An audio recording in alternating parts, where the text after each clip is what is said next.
Good morning, my dear students. We are ready to begin the next chapter, that chapter number 8, that is propagation of sound waves. Okay. Now, in the previous chapter, we have done one more type of wave. The name of that wave was light wave. Okay. And here we are ready to begin with another type of wave, that is sound wave. We all are familiar with the term sound, right?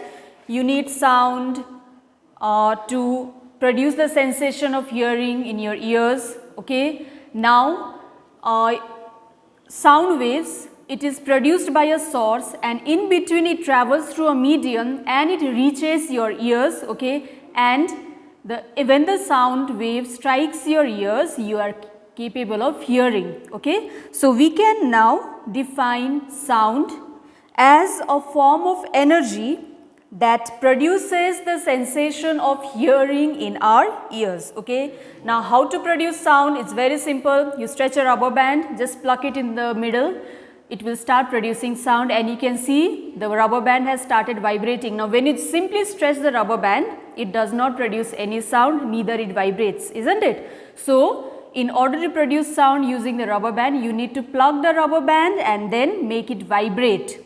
Likewise, when you play a guitar, you know the strings are attached to the other end of the guitar, and when you plug the strings start vibrating and you can hear sound produced from guitar. So, we can conclude that sound is produced by any vibrating body. So, we can write a vibrating body is a source of sound. So, anything which vibrates is capable of producing sound. Now, production of sound does not conclude that you will be able to hear the sound. Okay? There is a process involved, but first let us be clear with how sound is produced. We speak, isn't it? Now, how do we speak? There is certain vibration occurring when you feel against your throat. You can feel the vibration when you are speaking. That is because air from the lungs, when we speak, it is expelled out through the vocal cord, and the vocal cord is vibrated with the help of the air produced from the lungs, and the vibrating vocal cord can produce sound. So, in human body also we have a source of sound which vibrates because of air. Okay. Now, what is sound? As we have done from the definition, sound is a form of energy. Now, energy, from the law of conservation of energy, you cannot create energy, neither you can destroy it. You just can transform the form of energy from one form into another. So, following the law of conservation of energy, sound also is a result of conversion from one form into the another. The previous form, it is the mechanical energy, because a vibrating body is having some mechanical energy, and that mechanical energy gets transformed into sound energy. Okay. So, we can conclude that sound is a form of energy. Now, let us see how sound travels. Okay. You know, light from the sun can reach the earth. Okay. But in between there is a lot of free space, that is vacuum, but still we can see the light from the sun. Okay. But so many explosions are occurring because of the nuclear reactions in the sun, but we cannot hear those explosions. Why do you think so? Like, we can see the light from the sun, but why can't we hear the sound from the sun, which is of huge intensity? The reason is light can travel in vacuum. That means even if there is no air, light can easily travel. That is why it can reach the earth's surface, but sound cannot travel in vacuum. That means sound always requires a material medium for its propagation.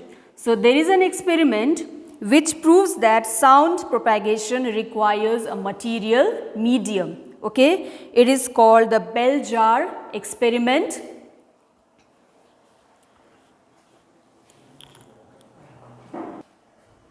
So, here we are ready with the bell jar experiment. It proves that sound always requires a material medium for its propagation, and the medium here that we are considering is air. This is a bell jar. Okay, inside which we have fitted an electric bell.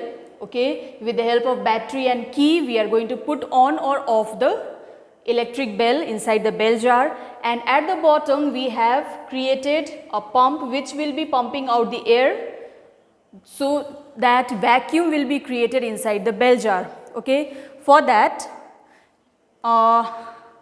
we'll begin now. Initially the vacuum, there is no vacuum created, that means we have not started to pump out the air from the bell jar, and you plug in the key, that means the switch will be on. Now when the switch is on, there will be a connection made to the electric bell and it will start ringing. Okay, and the observer may be somewhere here, the observer will be able to hear the sound.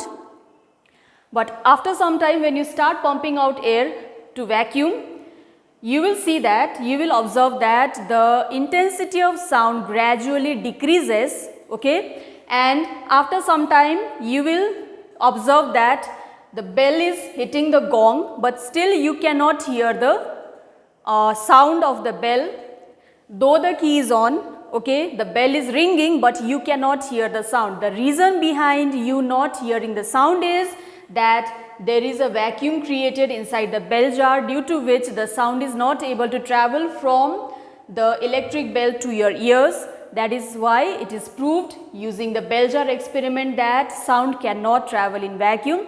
It always requires a material medium for its propagation. Okay?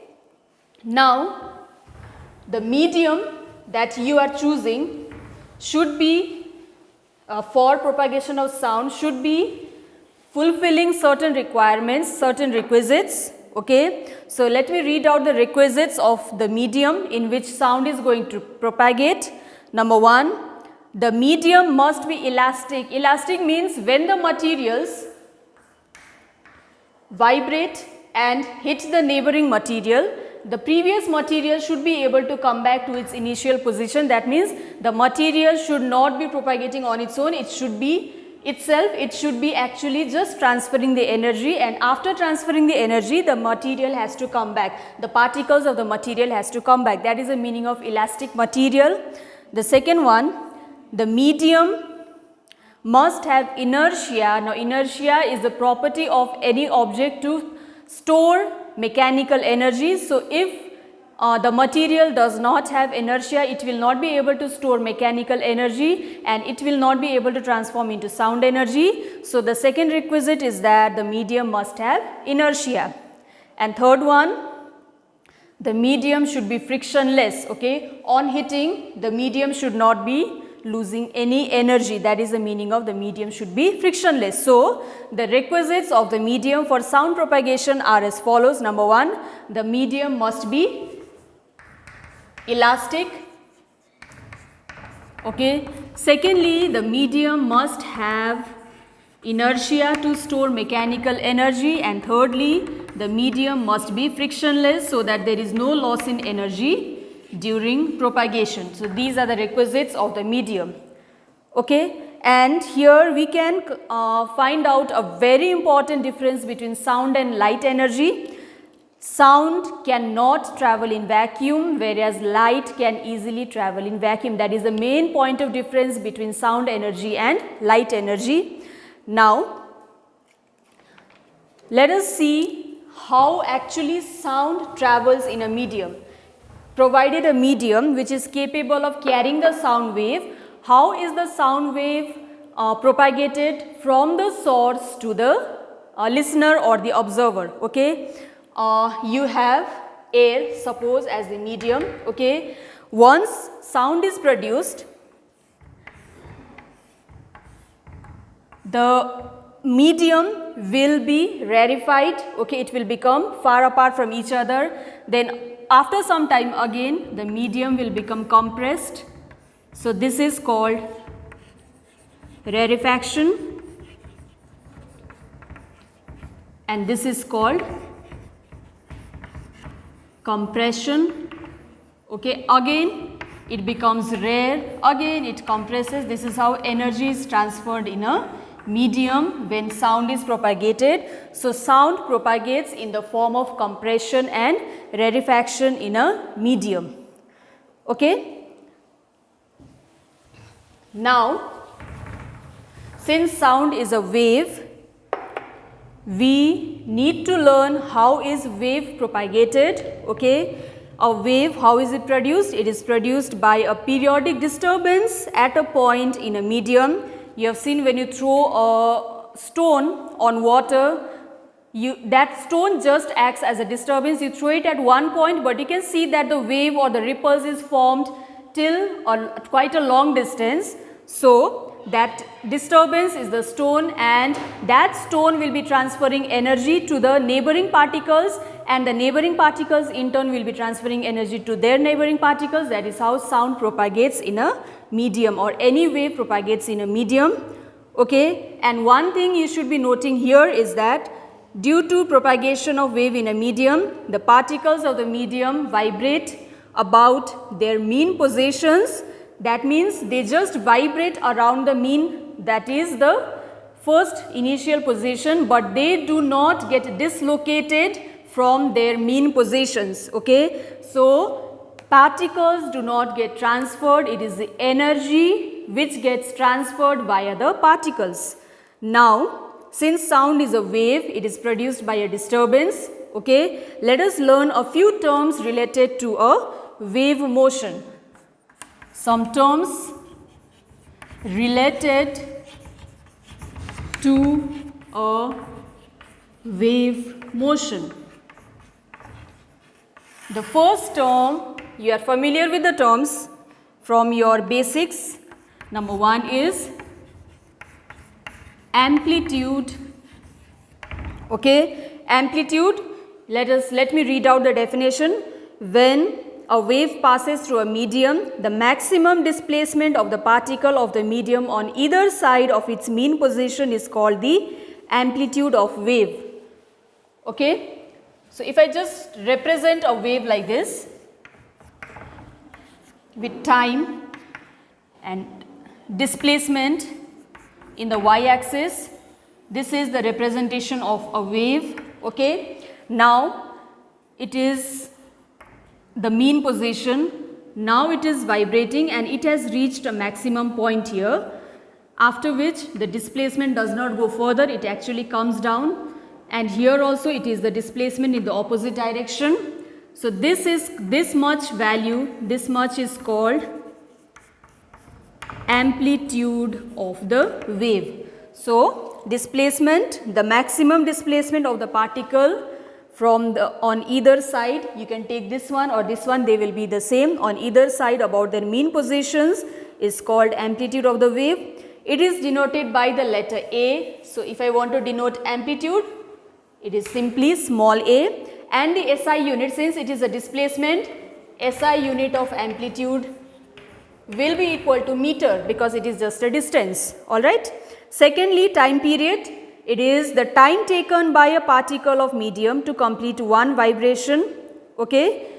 So how much time does it take to complete this one vibration? That is equal to time period, denoted by the letter T, and whose unit, SI unit of time period, since it is time, it should be second. Thirdly, frequency. The number of vibration made by a particle in 1 second is called frequency of wave. How many vibrations can be completed in a given time interval? That is equal to 1 second. That is called frequency of the wave. So if I draw two waves here, one like this and the other one in the same time interval, say it is capable of completing two vibrations, we can conclude that this one has got more frequency than the first one. So the number of vibrations made by the particle in 1 second is called frequency, or it is a number of waves passing through a point in 1 second. It is denoted by the letter F. Frequency is F, or sometimes we write the letter N for frequency, and the SI unit of frequency is either second inverse or the SI unit is hertz, abbreviated as Hz. That is the SI unit of frequency. Now time period and wave frequency are related by a relation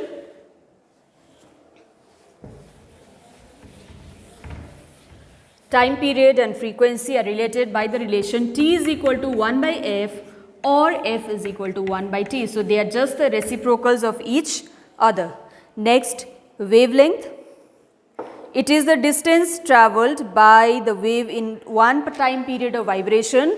So, this is one time period of vibration and this is the distance. If I plot distance here, this distance travelled by the wave in one time period, this is called wavelength, okay, wavelength. This is one wavelength denoted by the letter lambda.